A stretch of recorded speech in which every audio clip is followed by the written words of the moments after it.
नमस्कार दोस्तों, मैं पुनीत उपाध्याय और आप देख रहे हैं संस्कृति आईएएस। दोस्तों, आज हम जिस विषय पर बात करने जा रहे हैं वह भारत पाकिस्तान संबंधों के इतिहास में एक बड़ा मोड़ माना जा रहा है।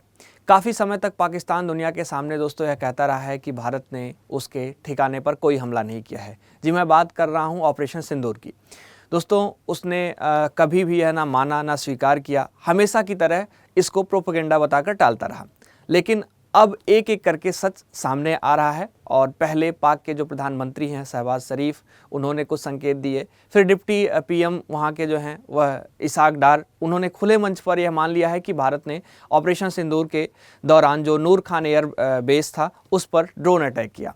और सिर्फ इतना ही नहीं, जो वहाँ के उप प्रधानमंत्री हैं डार, इनके मुताबिक भारत ने 36 घंटों के भीतर लगभग 80 ड्रोन लॉन्च किए, जिनमें से एक ड्रोन एयरबेस तक पहुंच गया और कई सैनिक उससे घायल हुए। इस तरह का स्टेटमेंट उनके द्वारा कहा गया है।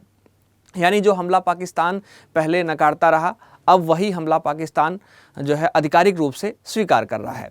यह स्वीकृति इस घटना का सबसे बड़ा संदेश है दोस्तों कि नया भारत वार नहीं सहता है, जवाब देता है, और ऐसा जवाब देता है कि विरोधी खुद दुनिया के सामने उसे स्वीकार करने के लिए मजबूर हो जाते हैं। आज हम इस पूरे मामले को विस्तार से समझेंगे। क्या था ऑपरेशन सिंदूर, क्यों भारत को यह कदम उठाना पड़ा और कैसे 11 एयरबेस तक निशाने जो है लगाए गए। दोस्तों, इस कार्रवाई का क्षेत्रीय और वैश्विक सुरक्षा पर क्या प्रभाव पड़ा है, इन सभी को हम समझेंगे। तो वीडियो को अंत तक देखें। और यह सिर्फ एक मुद्दा, एक न्यूज़ नहीं है दोस्तों, यह भारत की स्ट्रेटजिक जो पोजीशन है उसके संदर्भ में हम बात करें तो उसके सैन्य क्षमता का प्रमाण भी है। तो चलिए शुरू करते हैं वीडियो को और देखते हैं एक एक घटना को बहुत सिस्टमेटिक तरीके से। तो दोस्तों, जैसा कि हमने आपको पहले ही बताया कि पाकिस्तान का कबूलनामा एक तरह से आ गया है कि ऑपरेशन सिंदूर का जो सच है वह जो है बिल्कुल ठीक है और पाकिस्तान पर इस तरह के हमले किए गए हैं। भारत के सैन्य अभियान और पाकिस्तान की स्वीकृति का संपूर्ण विश्लेषण हम लोग करने वाले हैं। सबसे पहले जैसा कि हमने बताया कि इसाक डार, इनका जो स्टेटमेंट है उसको हम देखने का प्रयास करते हैं, फिर हम आगे बढ़ेंगे। जो उप प्रधानमंत्री हैं पाकिस्तान के जो है, और शनिवार को इनका एक प्रेस कॉन्फ्रेंस हुआ जिसमें इन्होंने कहा कि भारत ने जो है 36 घंटे के अंदर पाकिस्तान की तरफ 80 ड्रोन भेजे थे और इस हमले में कई सैनिक घायल हुए थे और कई सैन्य ठिकाने को नुकसान भी पहुंचा था। ठीक है, तो पहला तो स्टेटमेंट जो है यह बहुत ही अलग तरह का स्टेटमेंट आ जाता है और जो बिल्कुल स्वीकृति से जुड़ा हुआ स्टेटमेंट माना जाता है कि हाँ, इन्होंने माना कि जो ऑपरेशन सिंदूर के दौरान जो है इनके सैन्य ठिकानों पर इस तरह के हमले हुए वह जो है बिल्कुल ठीक है ना। तो मुख्य रूप से आप देखेंगे इन्होंने जो रावलपिंडी के चकाला इलाके में नूर खान एयरबेस है उसके संदर्भ में यह बात कही है। दोस्तों, यहाँ पर ड्रोन भारत द्वारा पाकिस्तान की ओर जो भेजे गए वो 80 थे। 36 घंटे की अवधि में ऑपरेशन जो है चला है और इसमें आप देखेंगे इनके अनुसार जो 79 ड्रोन हैं उनको पाकिस्तान की सेना ने जो है गिरा दिया था, लेकिन एक ड्रोन एयरबेस तक पहुँचने में सफल रहा जिससे नुकसान भी हुए हैं। तो इनका ऑफिशियल जो मानना है वह यह है। अब आगे अगर हम बात करें तो पहले तो आपने देखा ही कि जब से जो है ऑपरेशन आपको देखने को मिला है तब से यह लोग इनकार कर रहे थे कि ऐसा कोई हमला नहीं हुआ है, यह सिर्फ भारत का एक प्रोपेगेंडा है। लेकिन पहले इनके प्रधानमंत्री और अब उप प्रधानमंत्री द्वारा यह पुष्टि कर दी गई है। ठीक है, तो आप देखेंगे यहाँ पर सबसे पहले पाकिस्तान सरकार और सेना ने भारत के किसी भी हमले की बात को सिरे से नकार दिया था।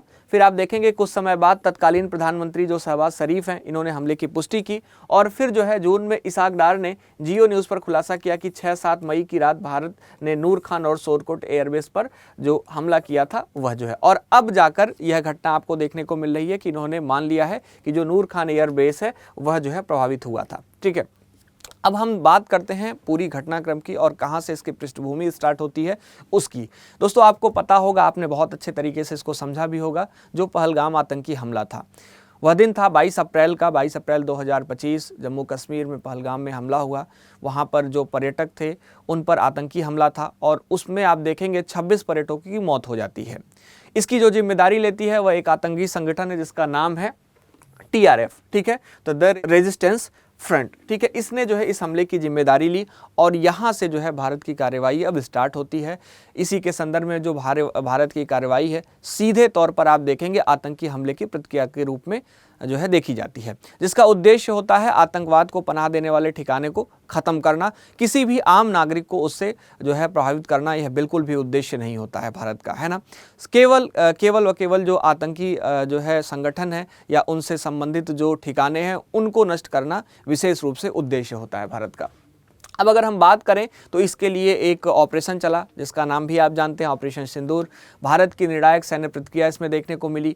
तो आप देखेंगे कि जो प्राथमिक लक्ष्य था इस ऑपरेशन सिंदूर का वह यह था कि पाकिस्तान में जो मौजूद आतंकी संगठन है, जैसे हमने TRF की बात करें, इनके ठिकानों पर सबसे पहले हमला करना। व्यापक उद्देश्य की बात करें तो पाकिस्तान के उन सैन्य ठिकानों को निशाना बनाना जो आतंकवादी गतिविधियों में सहायक रहे हैं, है ना, जो इनकी सहायता कर रहे हैं। और ऑपरेशन सिंदूर के तहत आप देखेंगे तो कुल मिलाकर पाकिस्तान के 11 एयरबेस को नुकसान पहुंचाया गया। आप देखेंगे पंजाब और सिंध वाले जो क्षेत्र में है एयरबेस मुख्य रूप से मौजूद थे। अब वो जगह को भी हम जो है थोड़ा सा देखने का प्रयास करेंगे, जिसमें जो है आप देखेंगे कि पाकिस्तान और जो भारत है दोनों ने जो है यह बात कही कि हमने हमला किया है इस क्षेत्र पर, है ना। तो आप देखेंगे यहाँ पर इंडिकेट हुआ है ना, कि जो भारत का हमला वाला जो है इंडिकेशन है वह इस प्रकार से आपको देखने को मिलेगा और पाकिस्तान का इस प्रकार से, है ना। तो आप देखेंगे इस्लामाबाद, नूर खान एयरबेस, सरगोदा एयरबेस, लाहौर और पूरे पाकिस्तान में आप देखेंगे कि भारत के द्वारा हमला किया जा रहा है। और यहाँ पर भारत के भी कुछ क्षेत्र में देखेंगे जो सीमावर्ती जो है राज्य हैं वहाँ पर जो है पाकिस्तान के द्वारा भी हमला किया गया, लेकिन हम इस हमले को नाकाम करने में पूर्णतः जो है सक्षम थे और हमारे यहाँ इससे कोई नुकसान भी नहीं हुआ है।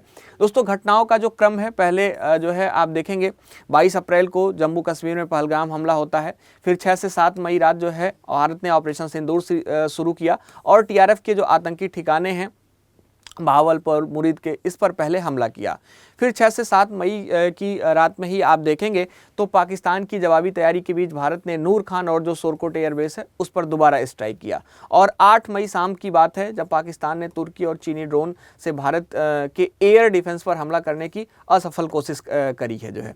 इसके बाद जून का समय आता है जब उप प्रधानमंत्री इसहाक डार ने पहली बार हमले की बात मानी। और शनिवार, अभी हालिया घटनाक्रम जो है जिसके संदर्भ में मैं इस लेक्चर को फिर से आपके सामने लेकर आ रहा हूँ, यह वह है कि शनिवार को जो हालिया घटनाक्रम हुआ इसमें जो डार हैं इन्होंने एक प्रेस कॉन्फ्रेंस में 80 ड्रोन वाले हमले का विस्तृत ब्यौरा यहां पर दे दिया है। ठीक है, तो आप ध्यान रखिएगा इसके संदर्भ में यही पूरा जो है कोर न्यूज़ का जो लास्ट पॉइंट है वह यही आपको देखने को मिलता है। अब दोस्तों, पाकिस्तान का जो असफल प्रतिशोध है उसकी बात करें तो भारत का जो अवैध हवाई सुरक्षा कवच है इनको भी आपको देखने की आवश्यकता हो जाती है। पाकिस्तान का असफल प्रतिशोध 8 मई से ही आपको देखने को मिलेगा। रणनीति थी कि भारत के एयर डिफेंस सिस्टम पर हमला किया जाए, है ना, और करने की कोशिश भी किया गया। इसमें आप देखेंगे तो तुर्की और चीन से बने जो ड्रोन था उनका इस्तेमाल इन्होंने किया था, लेकिन परिणामतः आप देखेंगे तो यह पूरा जो है जो इनका इस प्रकार का हमला था वह बिल्कुल विफल रहा है। भारत की जो रक्षा कवच है वो बहुत ही मजबूत है दोस्तों। भारत की वायु रक्षा प्रणाली पूरी तरह से सक्रिय थी। छोटे हथियार से लेकर बड़े एयर डिफेंस सिस्टम तक हर हथियार ने आप देखेंगे तो पाकिस्तानी ड्रोन को भारी नुकसान पहुंचाया और यहाँ पर किसी भी प्रकार का नुकसान आपको देखने को नहीं मिलता है भारत के अंदर जो है।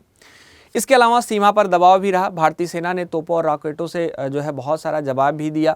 इसके संदर्भ में अगर हम कुछ की एक्शंस को देखें तो हवाई हमले के साथ साथ भारतीय सेना ने सीमा के दूसरी तरफ भी मोर्चा खोल रखा था। भारी तोप और जो रॉकेट लॉन्चर थे उनका इस्तेमाल भारत कर रहा था और पाकिस्तान की सेना को बुरी तरह से उसमें उलझा कर रखा था, क्योंकि हमारी जो स्ट्रेटजी थी वह किसी दूसरे चीज को लेकर थी, है ना। तो आप देखेंगे इस जमीनी कार्रवाई ने पाकिस्तान सेना को एक समय में कई मोर्चों पर उलझाकर जो है उसे बड़ा नुकसान पहुंचाया और फाइनल टारगेट हमारा जो नूर खान एयरबेस था उस पर जो है रहा था, है ना। अब आगे हम बात करें तो जैसा कि हमने आपको बताया पूरा मामला आपने समझ भी लिया होगा कि पहले जो है इनकार और फिर जो है आधिकारिक स्वीकृति। ठीक है, यही पूरा मामला है और आप इसको समझने का अच्छे से प्रयास करेंगे। ठीक है, राजनीतिक बयानबाजी जो है इसमें बहुत हुई है दोस्तों। आप देखेंगे तो यहाँ पर नुकसान के बीच पाकिस्तान का शक्ति प्रदर्शन का बात करा गया, है ना। मई में जो इस प्रकार का युद्ध एक आप कह सकते हैं हुआ, उस दौरान पाकिस्तान ने भारत के आक्रमण का मजबूती से जवाब दिया। इसके बाद भारत सरकार को समझ आ गया कि युद्ध जो है वह बच्चों का खेल नहीं है। इस प्रकार का स्टेटमेंट कौन दे रहा है? जो आसिफ अली जरदारी हैं, राष्ट्रपति हैं पाकिस्तान के, है ना।